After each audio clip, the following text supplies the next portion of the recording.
magandang lalaki at babae po sa inyo lahat. Ako po, si Vic Garcia. Ako lang po inyong kapamilya, Avelyn Garcia, at ito ang Tulong ko sa Global sa TFC, The Filipino Channel. Nandito na naman kami para bigyan kayo ng tulong, kaalaman, para sa buhay na mas matagumpay, mas masaya, at mas makabuluhan. Kapamilya, may sakit ka ba o may kapamilya kang may sakit? Alam mo ba na may magagandang na idudulot din ng pagkakasakit? Good news! Mamaya pag-uusapan natin kung ano-ano ang mga pagpapala na dapat nating pagpasalamat kapag may sakit. Sa ating episode na Sickness Can Be a Blessing! Pag-uusapan din natin kung paano mag-exercise kahit ayaw mong mag-exercise. Pero bago po ang lahat ng yan, maraming po salamat sa inyo lahat sa patuloy na pagsubaybay sa programang Tulong Ko sa Global. At syempre, naku sir, magsha-shoutout lang ako. Congratulations to my nephew, Maven Anderson. Kayan po ay anak ni Terry and GJ Anderson for graduating with degree in Political Economy. Thank you so much, Terry and GJ, for inviting us to your heartwarming and beautiful celebration dyan sa Mission Viejo. Please watch a short snippet about the celebration.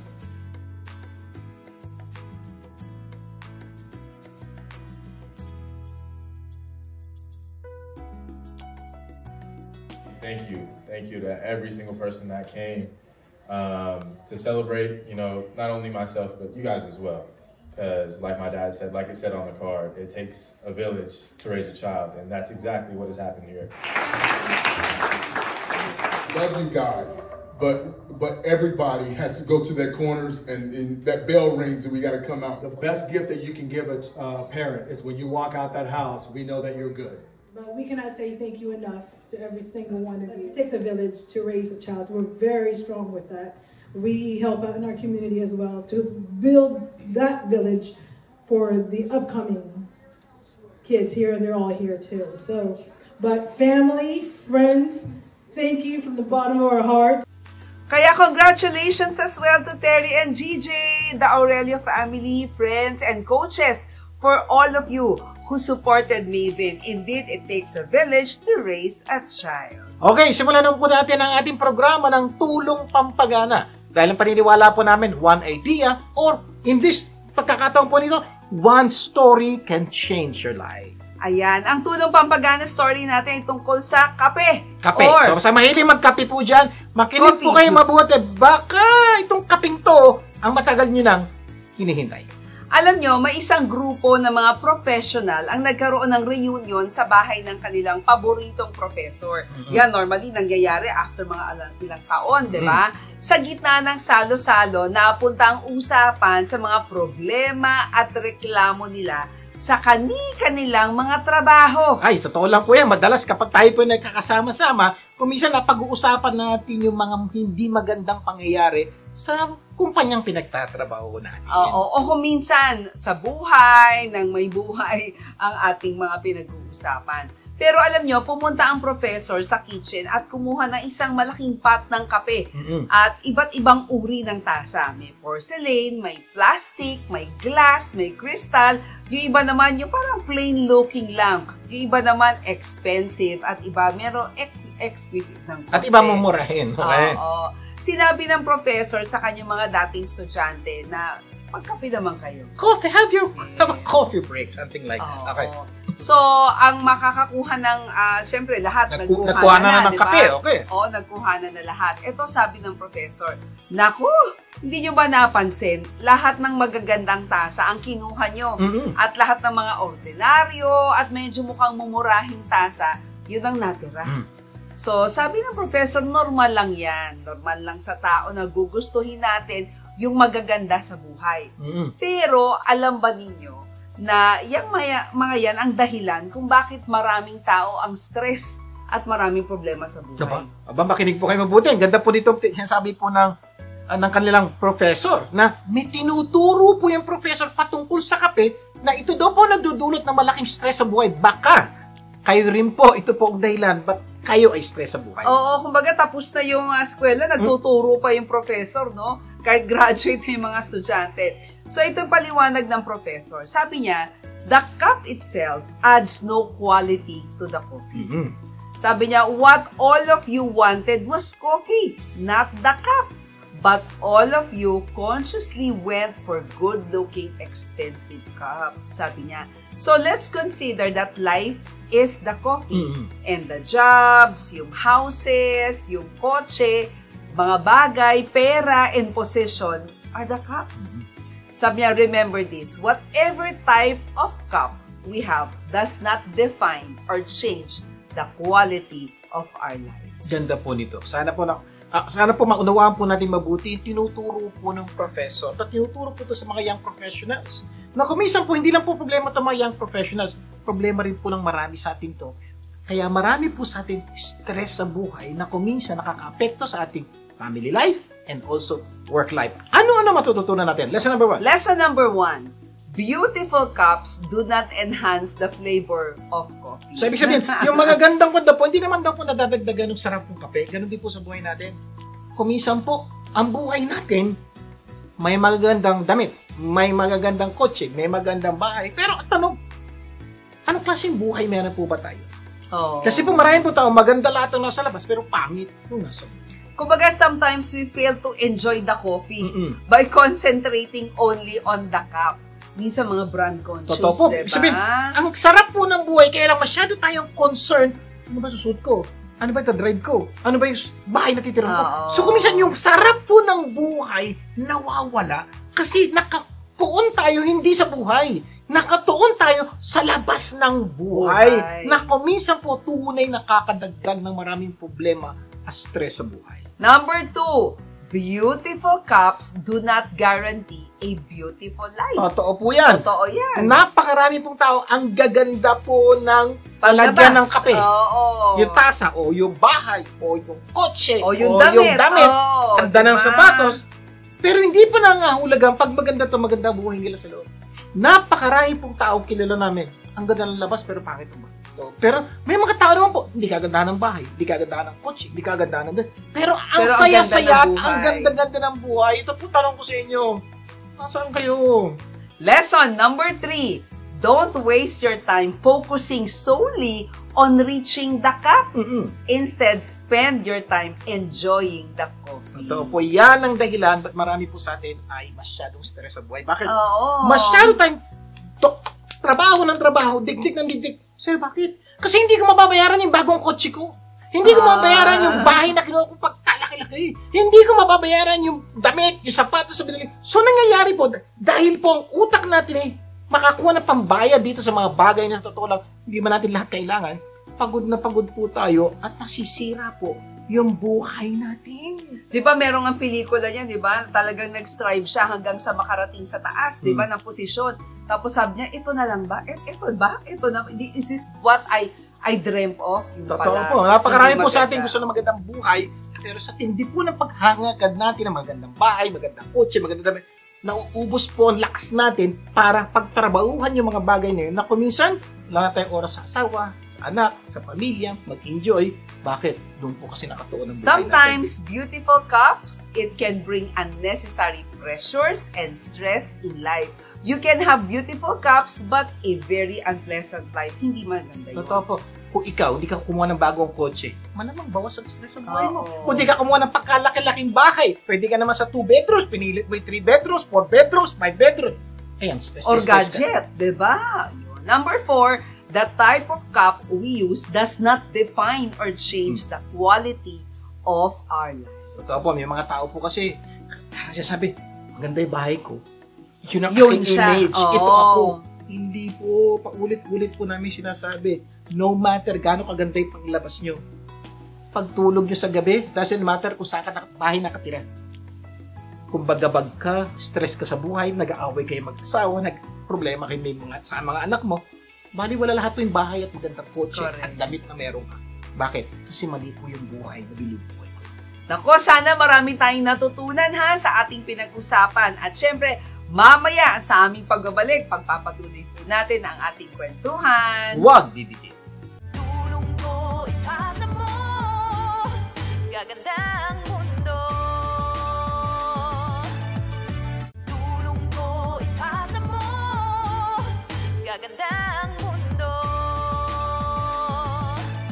Nagbabalik ang tulong ko pa sa Global. Vic Garcia po muli. At Abilene Garcia. Dadako na tayo sa tulong pampaganda ng buhay. Ang paniniwala namin, you don't become what you want, you become what you do continually. At dahil gusto namin mas gumanda ang buhay nyo, bibigyan po namin kayo ng mga tips para mas lalong gumanda ang buhay natin. Hatid po sa atin ito ng Earth Baby. Earth Baby produces baby products such as shampoo, conditioners, lotions, sanitizers, and more organic goodness from Mother Earth. Non-toxic ito, hypoallergenic with certified organic ingredients.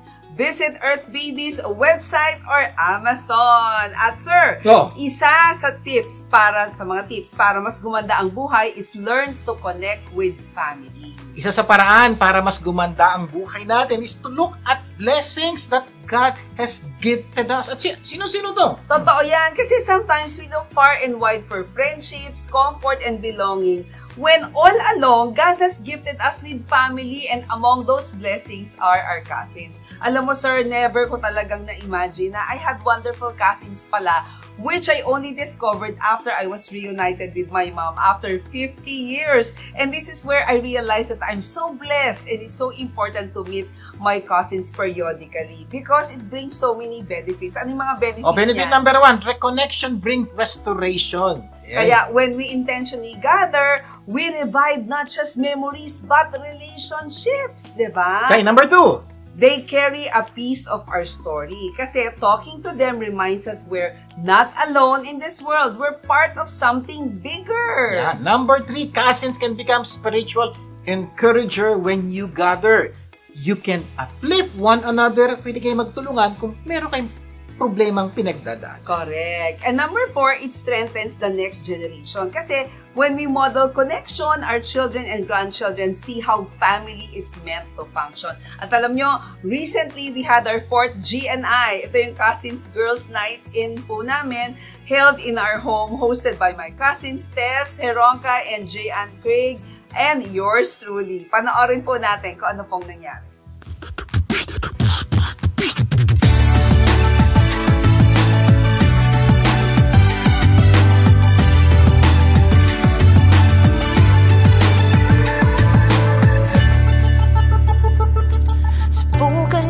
Masdan ang ating paligid. Maraming tao ang gutom, ang iba ay may sakit. Kaya mo bang talikuran at di ka nalalapit? Dahil kaya nila, ikaw din ay gipit. Minsan may isang tao sa'kin ay lumapit, nag-alok ng tulong kahit walang kapalit. Ako'y nagtataka, ibang klase siyang talaga. Di nagbabayad at ang sabi niya, ang tulong ko ay ipasa mo sa iba. Wow! It was a beautiful time together, and I encourage you to have your cousins bonding also. It is a great seed for the next generation. So let it be intentional. Okay, sa araw na to, pag-uusapan po natin for those people who hate exercise. Meron palang upang pwede palang gawin sa mga taong hindi mahilig mag-exercise, pero mabibigyan po sila pagkakataong mag-exercise kasi may mga paraan to do that. Oo. Ito po ay sinulat pong sa atin ng American Heart Association editorial staff. Okay, number 1. Find your jam. Ibig sabihin, instead of forcing yourself to do something you dislike, find ways to exercise that suit your personality. Totoo po. Marami po kasi sa atin, kung ano po yung napapanood natin sa TV, gagawin natin. Habang pinapanood pa lang natin, napapagod na tayo. Kung kayo po yung taong ganon, huwag nyo pong gayahin yun. Kasi may ibang paraan po na nakakapag-exercise kayo, pero hindi yung katulad ng exercise ng iba. Hanapin nyo po yung tingin yung mag-a-adapt, babagay sa inyong personality at lifestyle. Correct. Kaya don't limit yourself to traditional exercise na gym na lang lagi or similar activities. Marami pang paraan. Kung ikaw ay sociable na tao, do something that engages you socially. Ano yun? Paano yun? Ay, mag-take ka ng dance class. Yan, zumba-zumba. Siguro, nadinig ka ng mga sa kalye-kalye, sa park-park, nagsusumba. Or join a recreational sports team or start walking with friends, no? Or hindi lang naman yung paggamit ng gym or exercise yung pwede natin gawin. May kilala nga kami na feature na natin dito sa Tulong Ko Pasa Mo, si Belle de Guzman. Shout out! More than 60 years old na siya, pero ang exercise niya, biking. So, ibig sabihin mo, magkana po kayo. For example, sa mga bahay na 2-story, gawin niyo pong exercise yun. Ibig sabihin, marami kayong kunin sa baba para pumalik uli kayo, pumalik ulit. Kung may 10, yun lang po, exercise na po, paulit. Gawin niyo lang po siguro 20-30 times, taas, baba, paikot-ikot. And para na po kayo nag-exercise. Find something na medyo babagay sa sarili. Or connecting with your friends, no? It's a great way to stay motivated. Mag-running kayo, mag-swimming, mamaya gusto ko maglakad. With others might be a better way. Kita niyo po, hindi po palaging push-up lang, dumbbell na lang, o barbell na lang. Hindi po paray, treadmill. Yes. Hindi po, maraming ibang paraan para gawin. Iba naman tai chi. Iba lang sa park, pupunta kayo, susunod lang kayo, may nagtuturo. Find a way. But, ang pinaka-importante, mag-exercise mo. Number 2, give it time. Yan. Kumbaga maglagay ng oras, huwag masyadong magmadali. It can take time kasi for a new behavior to become a habit. Kasi minsan pag walang nangyayari na sa weight mo, hihinto ka na. So, give yourself a chance to establish a regular routine. Totoo po, marami po sa atin. Yung iba, pumunta ng gym. Punta na ako niya, parang wala naman nangyari. Actually, sumakit pa nga yung katawan ko. Give time. O kaya, sir, sumali ko dun sa Zumba. Sumali ko dun sa Tai Chi. Sir, sumakit lang po ang katawan ko. Ayoko na. Ilang beses mo sinubukan? 1 o 2. Totoo po yun. Pag matagal mong hindi ginagawa, gagawin mo, sasakit ang katawan nun. Normally, mga 2-3 days po yan. Pero pag lagpas po nun, at paulit-ulit yun ang ginawa, there's a big possibility po. Mag-enjoy na kayo, gaganda pa inyong physical status. At isang paraan ay maglaan ng pattern sa iyong daily activity. Halimbawa, every 7 a.m. Magbo-workout ka with video companion. Yeah. No, be active around the same day each day. Kumbaga, the same time each day. Maglagay ka ng pattern. Sabi nga ng iba, exercise can become addictive in a good way. So, once it becomes a habit, you'll notice when you aren't doing it. Kumbaga, mapapansin mo kapag tumigil ka. Alam mo, marami po kayong video, patak po kayo sa YouTube. Malapit nyo lang po, exercise video, Zumba video, Tai Chi video. Ibig sabihin po, kahit wala kayong kasama, play nyo lang po sa inyong TV, gayahin nyo lang po, mapapansin nyo, may epekto sa buhay nyo. So, ibig sabihin, napakarami na pong paraan ngayon para mag-exercise. Number 3, incorporate it. Ano incorporate it? Huwag mo isipin na ang exercise sa isang trabaho.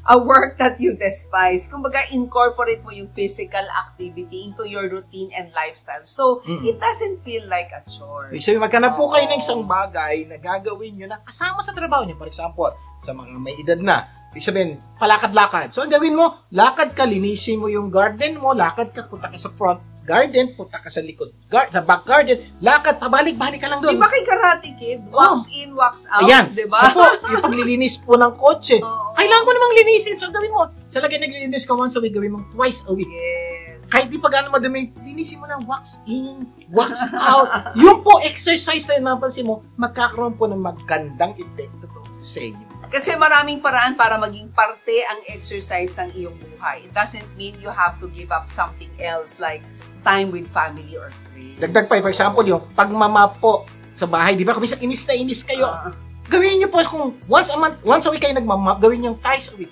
Malinis na, ito maganda, malinis na yung bahay nyo. Na-exercise pa to. Na-exercise pa, tapos yung countertop nyo, wax in, wax out. Apasin nyo, malinis na yung bahay nyo na pag-exercise. Ito po sinabing incorporate nyo ang exercise sa buhay. Pwede rin maging productive, take the phone call, and walk around the block habang may kausap ka, ikot ka lang sa block mo. Papasin mo, naka 30 minutes kang telepono, habang naka 30 minutes ka rin lakad. Kaikot. Yun po sinasabi natin, isama sa buhay. Then, number 4, break it up. It's okay to fit in physical activity when you can. But, if that sounds overwhelming, try adding 2 or 3 short activity session most days of the week. Kasi it all adds up. So, ibig sabihin, gusto nyo ng 1 hour a day exercise. Pag ginawa nyo 1 hour, ang parang pagad. So, gawin nyo 4 na 15 minutes. Every day po, mag-set ka ng 15 minutes na may tatawagan ka. Nanay mo, tatay mo, ate mo, pamangkin mo. Tawagan mo. Habang tinatawagan mo, lakad ka lang ng lakad sa loob ng bahay nyo o sa loob ng subdivision nyo. Papasin nyo, natapos ka na yung 1 hour nyo. That's how you do it. Wag pilitin ibang one time, big time. Pwede pa unti-unti. Pwede namang quick stretching routine, pagising sa umaga, take a brisk walk, no? After lunch, exercise. At number 5, keep going. Yeah. Don't worry about if you miss a day or a workout na parang, ay, ayoko na. Everybody struggles once in a while. Just make sure you hit it again the next day. Every day is a new beginning. Kung hindi mo nagawin, dapat mong gawin kahapon, gawin mo ngayon. Sir, sa linggo na ako na pag-isip. No problem. You can start again today. Ang napaka-importante po, dapat po tuloy. At kuminto ka man, ituloy mo pa rin. Kaya i-revisit yung listahan na binigay namin. If what you're doing isn't working for you, you may need to try a different activity or a different time of the day. Basta importante, don't give up! Sana marami tayong natutunan sa ating At pinag-usapan. mamaya sa tulong dagdag kaalaman ito, pag-usapan natin ano-ano ang mga pagpapala na dapat natin ipagpasalamat kapag may sakit. Mayroong ganon. Pag-usapan natin mamaya. Magbabalik pa ang tulong ko para sa mag-global. Huwag bibigyan. Tulong ko, ipasa mo, gaganda ang mundo. Tulong ko, ipasa mo, gaganda ang mundo. Nagbabalik ang tulong ko, pasa mo global. Vic Garcia pumalik. At Avelyn Garcia, bago natin pagpatuloy ang topic, allow me to greet my mommy, Lina Heronca. Happy 81st birthday! I pray that God will bless you and keep you, make His face shine upon you, be gracious to you, and give you peace. I love you, Mommy. Happy Again, birthday po! Happy 81st birthday! Okay, para madagdagan ang ating kaalaman, magbibigay daan po muna tayo sa usapang life insurance. Mula yan sa Outstanding Living Benefits Specialist na si Gina Kristen. Gina! Mga besh! Alam niyo ba na ang life insurance with living benefits ay parang ATM machine? Yes! Just like an ATM. You can withdraw funds when you need them most. Hindi lang para sa future ng pamilya mo, kundi para rin sa sarili mong pangangailangan habang buhay ka pa. Madalas kasi iniisip natin na ang life insurance ay para lang sa death benefits o pag natigok na tayo. Pero hindi lang yan. With living benefits, you can access your death benefit funds in times of critical illness, disability, or if you have been diagnosed with cancer. Ibig sabihin, hindi mo kailangan maghintay mamatay to take advantage of it. Kaya importanteng mag-invest ka sa tamang proteksyon. Para sa peace of mind mo to, besh. Alam mong may mahuhugot ka in case of emergencies. Financial security ito para sa iyo. Hindi mo kailangang i-deplete ang savings mo o umutang para sa biglaang gastusin. Ito pa, protection din ito for your loved ones. Habang nabubuhay ka, may assurance ka na hindi sila magpapag-GoFundMe para sa iyo. Tandaan, sa buhay, hindi natin alam kung kailan darating ang unexpected expenses. At kung wala tayong naiipon o proteksyon, baka maharap tayo sa NSF, no sufficient funds na sitwasyon. Pero kung may living benefits ka, you have the security and confidence to face whatever comes your way. Ang tanong, may mahuhugot ka ba kung sakaling kailanganin? Be wise, invest in your future and secure your present. Dahil hindi lang ito tungkol sa pera. Ito ay tungkol sa proteksyon, peace of mind, at pagmamahal sa sarili mo at sa pamilya mo. Ito po si Gina Kristen na handang tumulong. Gusto mo din bang makatulong sa iba katulad ko? You too can be a living benefits specialist. Makakatulong ka na, matutulungan ka pa. Call or text me at 323-244-9784. Until next time! Maraming salamat, Gina! Until next time! Okay, this time, dadako na tayo sa ating tulong dagdag kaalaman kung saan nahanap tayo ng mga paraan para mas madagdagan ating kaalaman sa pagpapaganda ng buhay. Kapamilya, masakit ang magkasakit. Mahirap ang may sakit. Magastos ang At magkasakit. marami pang ibang masamang dulot ang pagkakasakit. Pero alam na nating lahat yan. Pero alam mo bang maraming magandang naidudulot din ang pagkakasakit? Meron? Opo. Pwede po tayong maging masaya, maganda ang pakiramdam, even sa gitna ng pagkakasakit. Pwede ba yun? Oo, kasi sir, ang mas masakit kasi may sakit ka na, malungkot ka pa. O may sakit ka na, Oo. dadagdagan nyo pa ng emotional, psychological sakit ang buhay mo. So, tama na po yung physical sickness, nandun na yun. Pero may iba po tayong pwedeng gawin kung sakaling may sakit po tayo. Take note ha, huwag niyo pag-pray na magkasakit. Ang tinasabi natin, may sakit na kayo. May magagandang pagpapala ang dinudulot ng pagkakasakit kung alam natin at makikita natin. Sabi nga ni Martha Washington, I am determined to be cheerful and happy in whatever situation I may find myself in. For I have learned that the greater part of our misery or unhappiness is determined not by our circumstance, but by our disposition. Totoo po yan. Kadalasan po, anumang problema niyo pinagdadaanan, hindi po madidetermina yung mangyayari sa buhay mo doon sa posisyon meron ka. Yes. Pero, depende yan sa disposition mo. Ano yung disposition? Kung paano mo tinitingnan yung sitwasyong meron ka, yun po ang magpapaganda o magpapapangit sa sitwasyon mo. Kasi may mga tao, may sakit na ako. Pangit-pangit pa ng sitwasyon ng buhay. Lahat pumapangit. May sakit ako. Pero marami kong pwedeng gawin sa gitna ng aking pagkakasakit at makita ko yung pagpapala ng Diyos sa buhay ko.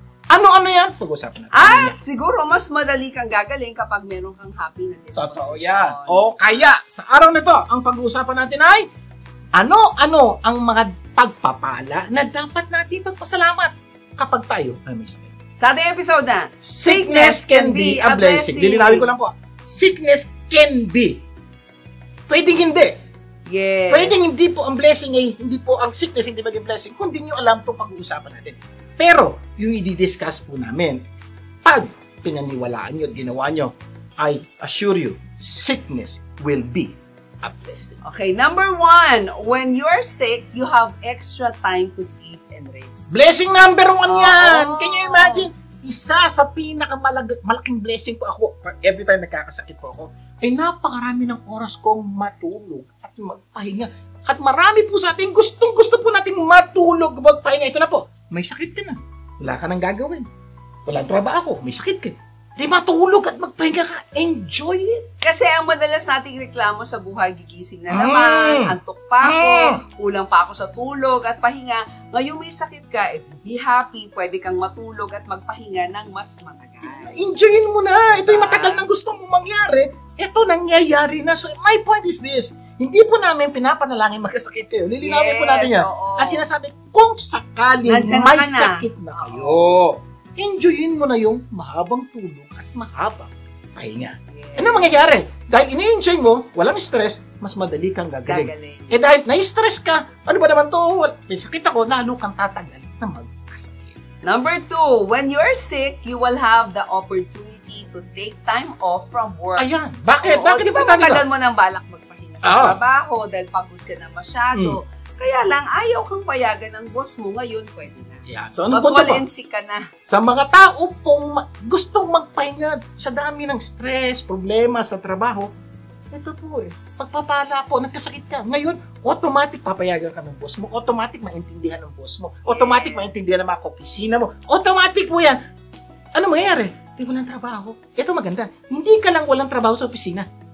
Malaki rin po ang posibilidad na wala kang trabaho sa bahay. Oo. Walang hugas pinggan, walang luto. Bakit naunawaan ng mga kasama mo sa bahay na may sakit? So kami mag-ayos nito. Dati mo ginagawa, ngayon na nagagawa. So mangyayari, magiging pagpapala po yung pagkakasakit. Ulitin po, ito po ay kung may sakit na kayo ha. Pwede pa na lang yung may sakit. Yung iba naman sa inyo sasabihin paano mga trabaho ko sa opisina, deadline, reports, at iba pa. O nga naman. O nga naman, yan po inisip nila. May sakit sila sa bahay. Deadline, paano ganito? Naintindihan po namin. Pero may sagot po kami dyan. Ang tanong, nung nagkasakit bang ibang kapusina mo, may gumawa pa ng trabaho nila? Sige, pag-isipan mo, meron, di ba? So ngayon, ikaw ay may sakit, malamang may magra-rise up, may tutulong. Kung hindi alam naman kapusina, alam ng boss mo yan. Ibig sabihin, hahanap ng paraan ang office mates mo to do the things needed to be done. Kaya ang payo namin, magpahinga ng mabuti para makabalik agad sa trabaho mo. Para mabilis kang gumaling. Huwag mo i-stress yung sarili mo. Be happy even you are sick. Kasi may sakit ka na, stress mo pa sarili mo, lalo kang magkakasakit, ay lalo kang matagal makakabalik sa trabaho, ay lalong magkapatong-patong ang trabaho, ay lalo kang may stress. Ay nako, malaking problema. Again, inuulit namin, hindi namin sinasabing gusto natin magkasakit. Hindi. Ito yung nandiyan ka na. Oo, paano kung nandiyan ka na? Number 3, when you're sick, you do nothing. Yan. Walang trabaho, walang things to do, walang deadline, walang boss, walang traffic, at marami pang wala. Marami kang oras to do nothing. Di ba matagal mo nang gustong gawin yan? To do nothing. Totoo po, joke po yung to do natin. Pero sa totoo po, may mga pagkakataon sa buhay natin, wala lang. Ano gusto mo? Gusto lang kong matulog. Gusto ko lang kumika. Ano gagawin mo? Wala lang. So, totoo lang po, kuminsan po, sarap po nun. Ako po personally, isa po sa mga sakit pagpapalayan. Ano gagawin mo? Wala lang. Ay, sarap po nun. Walang stress. Ang dami pong magagandang bagay na pwede nating makuha, maisip, at ipagpasalamat kung tama ang pananaw natin sa ating pagkakasama. Number 4, Yeah. when you're sick, you'll have time to watch movies and TV series. Yan! Totoo Sabi yan. ng iba, ha? Kasi di ba minsan ilang beses mo na sinubukan tapusin yung paborito mong TV series. Ngayon pwede na and much more. Basta siguraduhin mo lang na may oras ka sa tulog at pahinga. Kasi pagka na-over ka naman, baka hindi ka man. Ito po, malinaw po yun. Kasi po, hindi naman po pwedeng sa lahat ng panahon mo na pagkakasakit tulog ka. Hindi po Oo, pwede. may gising ka pa May rin. panahon kang gumising. At yung mga panahon, pwede kang gumising at gumawa ng ibang bagay. Ito lang po yung pagkakataon. Nood ka ng TV series na matagal-tagal mo nang gustong tapusin o gustong simulan, hindi mangyari-yari. Pero tama po yung sinabi ni Madeline. Pero medyo hinay-hinay lang. Pag nakapanood ka na lang ilang oras ng TV, tulog. Dapat may tamang tulog, tamang pahinga. Tapos kasi, bakit? Kasi pag gising mo, pwede ka ulit manood. Basta siguraduhin mo lang may tamang pahinga at may tamang panonood ng TV series o K-drama na matagal mo nang gustong tapusin. Okay, disclaimer lang ha, ulit, ayaw naming magkasakit tayo. Okay, pero kung nandiyan ka na, tignan natin yung Enjoyin mo na! Okay, sa aming pagbabalik, tutuloy natin ating kwentuhan. Magbabalik pa po ang tulong ko para sa mundo. Huwag bibitiw. Tulong ko, ipasa mo, gaganda ang mundo. Tulong ko, ipasa mo, gaganda ang mundo. Nagbabalik ang tulong ko para sa mga global figure siya pumalik. At Avelyn Garcia, bago natin pagpatuloy ang topic na to, magbibigay daan mo tayo sa hair tips mula kay Jane Magan Chang ng Jane Rockstar Salon. Jane! Hey, just a little reminder, wash your hair with cool, cool water. Stop washing your hair with that hot temperature. Oh, why? 'Cause you're burning your cuticles. You're burning your follicles. So I say, please wash your hair with cool, cool water. Oh, cool. Oh, cool. Wash it cool. Let your voice be heard by the way your hair speaks at Jane Rockstar Salon. You can be home. Maraming salamat, Jane. Until next time. Okay, tutuloy na po natin ang pagsagot sa tanong na ano-ano ang mga pagpapala na dapat natin ipagpasalamat kapag may sakit. Sa ating episode na, Sickness can be a blessing. Okay. Okay, review lang tayo Nakaapat na tayo kanina. Yes, Right. number 1, when you're sick, you have extra time to sleep and rest. Totoo po yan. Blessing number 2, when you are sick, you will have the opportunity to take time off from work. Walang trabaho. Yes, number 3, when you're sick, you do nothing. Blessing number 4, when you are sick, you will have time to watch movies and TV series na matagal mo nang gustong mapanood. Number 5 na tayo. Number 5, when you're sick, you have the opportunity to read a good book. Totoo Kasi yan. sa totoo lang, ang tagal mo nang gustong tapusin yung librong matagal mo nang sinimulan. Pero kung ang sakit mo naman is may opportunity ka magbasa kasi may mga sakit na hindi pwede, di Totoo. ba? Ngayon, pwede mo nang tapusin. For example, Diba? ang sakit mo paa, may arthritis ka, may Oo. gout ka. Hindi naman apektado yung mata mo. Oo. Hindi, kailangan mo doon rest, okay? So, pero pag ang sakit mo, for example, trangkaso, kailangan mo ng Oo. kape. Ibang usapan po yun. So, Correct. ito po yung sinasabi natin, pipiliin nyo po kung ano yung pwede mong gawin sa sakit na meron ka Dahil bawat sakit po, may pwede kang gawin at hindi ka pwedeng gawin. At ito yung posibilidad, kung may sakit ka, hindi naman kailangang mapagod yung mata mo, read. Pero kung masakit may sa mata, huwag ka nang magbabasa. So nagkakaintindihan tayo. Baka sabihin nyo, sir naman sakit nga mata ko, magbabasa pa. Nililinaw lang po natin ang sitwasyon. Number 6, when you're sick, you have time to learn new things. Ayan! Di ba, ang tagal mo nang gusto matuto ng financial management or mga ibang paraan, di ba? Or mga, kung gusto mo mag-advance, pwede ka naman mag-study, di ba? Ngayon, may oras ka para gawin lahat ng to, panoorin mo sa YouTube, or magbasa ka ng libro ang financial management. Ano mang gusto mong matutunang bago, like business, cooking, baking, vlogging, at marami. So may mga pagkakataon po din, may iba sa atin, matagal na natin gusto maunawa, ano ba yung nag-vlogging? Kasi maraming tao kumikita rin. Di sa YouTube, ay gano'n, tapos may camera ka, magsubo ka. Kasi nakahiga ka lang naman, nakaupo ka lang naman. O kung medyo yung sakit mo, pwede ka naman tumayo. Magluto ka! Kasi paano magluto, hindi ko marunong. Punta ka sa YouTube. Yes. Diba? Ako po, ginagawa ko, may mapagkain, hindi ko alam. Paano magluto ng sinigang na baboy? Punta ka lang po sa YouTube. Type. Step number 1. Number 2, adobo. Again, it depends on your situation. Ang punto po namin, may pwede kang gawin anumang sakit. Mayroon ka, masakit, pwede ka nakaupo habang nagluluto. So, pwede ka manood ng video. Ang dami pong pwedeng gawin kahit may sakit. But make it appropriate, no?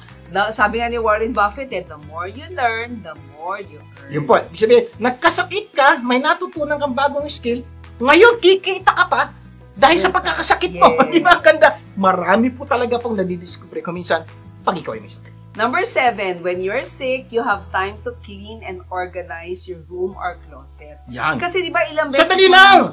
May sakit nga ako tapos naglilinis ako. Kasi merong mga sakit na pwede. May mga sakit na nandoon ka lang, yung pag nakaupo ka, iniisa-isa mo yung mga resibo mo, iniisa-isa mo yung bang may sakit na hindi ka mahihilong gawin. For example, paa mo lang may sakit, okay, masakit ang tiyan mo. Oo. Sir, pwede alam niyo ba pag may sakit ang tiyan, isa po sa technique is divert. Divert mo. Try to do things. Mapansin mo, para bang, hindi naman sakit. Actually, may sakit pa rin, kaya lang, nadadivert mo yung utak mo at isip mo, katawan mo, to do something. Nababawasan po yung sakit sa ipin. Siguro sakit sa lalamunan. Ang dami po pwedeng gawin, kahit may sakit ka, at isa po, maglinis, mag-organize ng kwarto mo. So when you're sick, you have time to clean and organize your room or closet. Kasi minsan, di ba, ilang beses na natin plinlano na ayusin ang closet o room mo, ngayon pwede na. Kaya lang siguraduhin mo lang na huwag mong pagurin ang sarili mo. Hinahinay lang. Ang ganda nito, nalilibang ka na, nakakalimutan mo ang sakit ng katawan mo, naaayos mo pa yung kwarto mo. Ano pa, hanapin nyo, di ba ganda? Nagkasakit ka nga, pero mayroong naging productive na resulta. Yung pagkakasakit. Sabi nga ni Benjamin Franklin for every minute spent organizing, an hour is earned. Totoo yan. So kaya po, pag inorganize mo, kasi pagkatapos mo magkasakit, parang maliwalas ang kwarto mo. Parang madaling mahanap yung dati mong hindi mahanap. Bakit? Nag-organize. Sabi nga ng isang quotation, you can't reach for anything new if your hands are still full of yesterday's junk. So, mahihirapan ka daw na may panibagong mangyari sa buhay mo kung punong-puno ng basura ang kamay mo. Yes. So, kung minsan, kailangan pa magtapon ng basura. Or mamigay. Ayan, pwede. Oo, meron tayong tinawag na buy nothing. Pwede kang mag-subscribe doon, and then mamigay ka. Diba? Lesson number 8, when you are sick, you have the opportunity to spend time with your family. Ayan, ganda po nito. Bakit? Kasi di ba sabi mo parang wala ka ng oras sa pamilya mo. Ngayon meron na kasi dinadalaw ka nila. Di ba? Or this is the best time to be an inspiration to them. Kahit na may sakit ka, masaya ka. Pag sa bahay ka, may sakit ka, nakahiga ka. Ito yun, talaga hindi ka na makakilos. Assuming, yung sakit mo, hindi na. May anak ka. Perfect time. Anak, kumusta? May asawa ka. Kumustahin mo? Mayroon kang kapatid. Ito yung pagkakataon. You can have more time to talk. Unlike dati, 2 minutes, magkita lang kayo. Tapos ito, you can have 30 minutes, 1 hour, just talking, kwento. Yes. Ito nga sabi ni Jenna Morasque, family is a unique gift that needs to be appreciated and treasured. Even when they're driving you crazy, as much as they make you mad, interrupt you, annoy you, curse at you, try to control you, these are the people who know you the best and love you. Kaya nga po, pag may sakit, marami kayong pagkakataon para to interact with it. Number 9, when you're sick, you have time to catch up with friends. Yan, isa pa. Okay. Oo, kasi minsan, di ba, halimbawa, ang sakit mo ay hindi naman nag-entail ng, kumbaga yung boses mo, okay naman. At yung daliri mo, okay naman. Oo, marami kang friend na hindi mo na nami-message. Maybe take time to get in touch with them. Baka may sakit din sila, or i-share mo yung mga videos na napapanood mo, or di ba? Para they can be sick but happy too. Katulad mo. Ano ba mangyayari? Pag ikaw mayroong video, for example, quotation na shinare, magugulat ka. May magre-return. May sasagot ng thank you. Kuminsan, magbibigay din ng video na napanood nila na nakatulos. Uy, okay ito. Pansin mo, you will rekindle so many friendships na medyo hindi na kayo nagkakausap before. But because of your sickness, naalala mo sila. Text mo sila, makakausap sila. Kuminsan, ayaw pa ng text, magsusum pa kayo.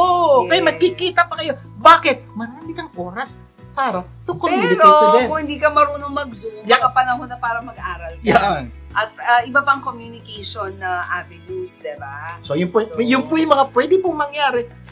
May sakit ka. Tapos yung daming pagpapala po ng may sakit kung alam po natin at gagawin. Mamaya, tutuloy natin ang ating usapan kung ano-ano mga pagpapala na dapat natin pasalamat kapag may sakit. Magbabalik pa po ang tulong ko. Pasa mo. Huwag bibitiw. Tulong ko, ipasa mo, gaganda ang mundo. Tulong ko, ipasa mo, gaganda ang mundo. Nagbabalik ang tulong ko. Pasa mo Global. Vic Garcia po. At Avelyn Garcia. Itutuloy na po natin ang pagsagot sa tanong na ano-ano mga pagpapala na dapat natin pagpasalamat kapag may sakit. Sa ating episode na Sickness can be a blessing. Review. Number one, sabi natin kanina, when you're sick, you have extra time to sleep and rest. Blessing number 2, when you are sick, you will have the opportunity to take time off work. Walang trabaho. Yes. Number 3, when you're sick, you do nothing. Blessing number 4, when you're sick, you will have time to watch movies and TV series. Number 5, when you're sick, you have time to read a good book. Blessing number 6, when you are sick, you have time to learn new things. Number 7, when you're sick, you have time to clean and organize your room or closet. Blessing number 8, when you are sick, you will have time to have time with your family. Correct. Number 9, when you're sick, you have time to catch up with friends. Kasi marami ka ng friends na hindi mo na nami-message. Number 10.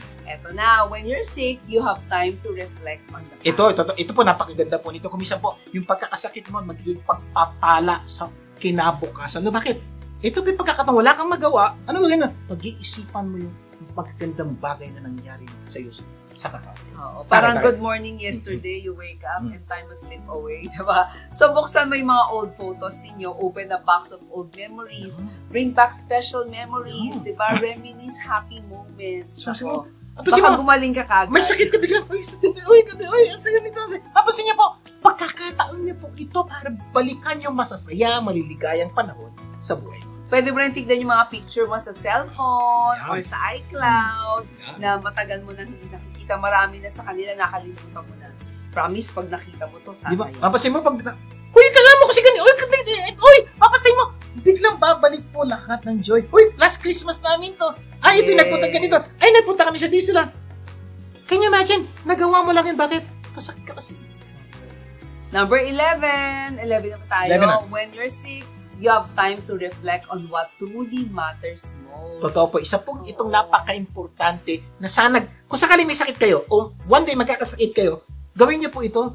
Pwede bang gawin niyo po yung panahon ng pagkakasakit as re-evaluation o evaluation of your life? Ibig sabihin, yung bang ginagawa mo, ito yung bagay na tunay na importante. Ito bang ginagawa mo, ito yung bagay na tunay na papasayo. Ito mga ginagawa mo, nakakasira ba o nakakapagganda ng buhay? Ibig sabihin, gamitin niyo po ito kasi baka after mo magkasakit, ayoko na gawin ito. Magsisimula ka panibago. O kaya yung dati mo ginagawa, i-improve mo. Bakit? You realize there are things you've been doing na hindi dapat gawin.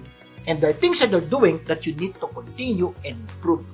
Kaya kung wala kang lakas tumayo at gumawa ng anumang bagay, just lie down and think about your life. Diba?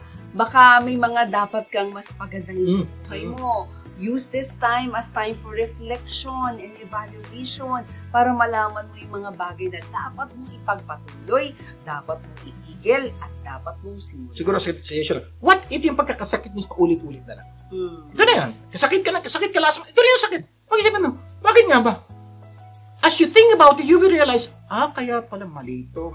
Mali yung kinakain mo. Oo. We hope na mababawasan na yung pagkakasakit mo. Yes. O kaya, may sakit ka, pero isip mo, bakit ba madalas kayo mag-away ng asawa ko? O parang napabayaan ko na yun ako. Think, habang iniisip, ito mali, ito tama, ito tama. Who knows po? Itong pagkakasakit mo ay magbibigay sa'yo ng panibagong inspirasyon para mas pagandahin yung mga sitwasyon sa buhay mo na papangit na naman. At pagkatapos ng iyong pagkakasakit, meron ka ng mas magandang plano sa buhay mo. At baka magpasalamat ka dahil nangyari ito. Nagkasakit ka. Dahil mas naayos mo yung buhay mo nung ikaw ay nagkasakit. Diba? Totoo po. Yung amin mo po ang panalangin namin. Kaya kayo nakarating ngayon sa yung kama ng karamdaman. Pwede niyo pong gamitin yun. Bakit? Start thinking. Ano yung mga dapat ko itigil? Ano yung mga dapat ko ipagpatuloy? Ano yung mga dapat ko itigilan na? Papansin niyo po, itong simpleng mga tanong po na to will give you a new inspiration and direction in life that will change your life forever simply because nagkasakit. Sabi nga ng isang kaibigan ko, meron doon siyang kaibigan na nung nagkasakit, doon niya na-realize dapat huminto na siyang maligarilyo. Yeah. Diba? So sometimes we need to stop to know what we need to stop, what we need to continue, and what we need to start. Ang ganda ba na, no? Diba? Sometimes we need to stop for us to know what we need to stop. Ang labo, ano? Kuminsan po, talaga po dapat may mapagkakita, we need to stop. Para malaman natin mga dapat natin itigil. Kaya lang kuminsan po, napaka-busy ang buhay natin. Ang bilis kumila. Parang nakakalimutan natin mag-stop. Pero alam niyo po, sometimes we need to stop. At kuminsan, sickness is that one thing that will make you stop and do this thing. Number 12, when you're sick, you have time to talk to God. Kasi di ba halos araw-araw gusto nating manalangin. At ang Diyos ay sambahin. Kaya lang sa dami ng alalahanin, hindi na natin ito nabibigyan ng pansin. Totoo po yan. May mapagkakato. Kayo po mismo alam nyo, kailangan nyo manalangin. Kailangan nyo humingi ng tulong dyan. Kaya lang kasi sa dami po ng kaguluhan, stress, na kailangan habulin, nakakalimutan natin. Ito pong good news ng pagkakasakit. May oras na po kayong gawin yung isa sa pinaka-importanting bagay na dapat natin ginagawa. May sakit tayo o wala tayo sakit. At sa panahon ng iyong karamdaman, marami kang panahon para mo maramdaman ang pag-ibig ng Diyos na hindi magbabago kailanman. Kaya habang ikaw ay nakahiga, bakit hindi ka tumingala? At sa Diyos ng lahat ng himala, ikaw ay magtiwala. Pwede po ngayon, right now, nanonood po kayo sa amin at tingin nyo yung sakit nyo medyo critical na o terminal na, parang wala nang pag-asa. Ito po ang ganda nito pagkakataon. Sana gamitin niyo po tumingala sa langit. Right? Hindi na po kaya ng doktor yung sakit na meron. Hindi ko na rin po kaya yung hirap sa amin. Hirapan din na po ang pamilya namin supportan ako financial. Pati niyo po, pagtingin yung mga palad, manalangin at humingi ng tulong sa Diyos ng lahat ng himala. At marami na po kami pagkakataong nakita na kumilos ang Diyos at gumaling po yung tao. Kaya kapamilya, kung may sakit ka, marami kang hindi pwedeng gawin, pero tandaan mo, marami ka pa rin pwedeng magandang gawin. Kaya take time to pray, listen to worship songs, watch spiritual videos, meditate on God's promises, thank God for His goodness, and be happy. Pag ganyan po ginawa nyo, maraming magandang mangyayari sa buhay nyo. Being sick is the great trial. Mahirap po talaga yan. Napakasakit magkasakit. Pero isang araw, ikaw ay magpapasalamat sa iyong pagkakasakit dahil dito ikaw ay nalapit sa Diyos ng pag-ibig. You can change your current physical condition, but you can always choose to have a happy disposition regardless of your condition. Ulitin lang po namin ang mga pagpapaala kung tayo po ay may sakit. Number 1. Number 1, nabanggit natin, when you're sick, you have extra time to sleep and rest. When you're sick, you will have the opportunity to take time off from work. Number 3, when you're sick, you do nothing. Number 4, when you are sick, you will have time to watch movies and TV series. Number 5, when you're sick, you have time to read a good book. Number 6, when you are sick, you have time to learn new things. Number 7, when you're sick, you have time to clean and organize your room or closet. Number 8, when you are sick, you have time to have time with your family. Number 9, when you're sick, you have time to catch up with your friends. Number 10, when you're sick, you have time to reflect on the past. Number 11, when you're sick, you have time to reflect on what truly matters most. And number 12 po, when you're sick, you have time to talk to God. Sana marami tayong natutunan sa ating pinag-usapan ngayon. And next week, marami pa tayong pag-uusapan na tunay na magpapaganda ng inyong buhay at ng mga mahal niyo sa buhay. closing prayer tayo. Amang nasa langit, maraming po salamat sa pagkakataong pinagliwanag niyo po sa amin, even sa aming pagkakasakit, marami pong pagpapala na dapat kami pagpasalamat. At right now, dalangin po namin sa lahat na nanonood ng programa ito, matuto sila magpasalamat sa gitna ng problema kanilang pinagdadaanan. Dalangin po namin ang kagalingan sa mga kapamilya, kamag-anak, at maging ating mga kaibigan na may sakit. Iabot niyo po sila ng inyong mapagpalang kamay. Lahat ito dalangin namin sa pangalan ng Jesus. Amen and amen! Tandaan kung ano man ang naitulong ng programang ito, ipasa mo naman. Imbitahin niyo po yung mga kapamilya na tumutok sa programang ito sa susunod natin pagsasama. At sama-sama natin pagandahin ang ating buhay. At ng mga mahal natin sa buhay. Ako po yung kapamilya, Vic Garcia. Ako naman po si Abilene Garcia. Laging tandaan, sa tulong ko pa sa mag-global, gaganda ang mundo. Tulong ko ipasa mo, gaganda